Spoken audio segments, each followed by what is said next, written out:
Talking about the Israelites in Samaria, God says they do not know how to do right.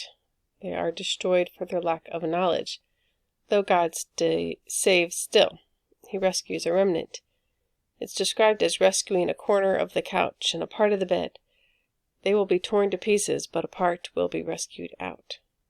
How do we learn to do right? If there's no good in us, if none is righteous, how do we know? We know Christ. I no longer live, but Christ lives in me. He's the knowing, He's the doing, He's the willing and the working. He is our righteousness, our knowing what's right and the doing of it. We can only know how to do right by knowing Christ. How do we know Christ? We have to get to know Him through His Word and through time spent with Him. To know Him intimately, fully, we have to give our lives fully over to Him.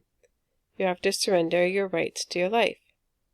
As long as you are still making decisions about whether or not you are going to do something, you aren't surrendered. You're holding on to the right to decide to obey or not.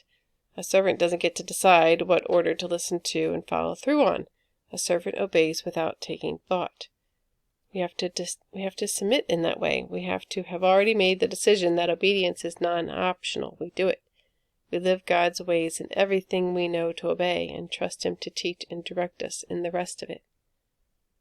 He's the only one that knows the right way to go, the right thing to do. Know Him and know how to do what is right.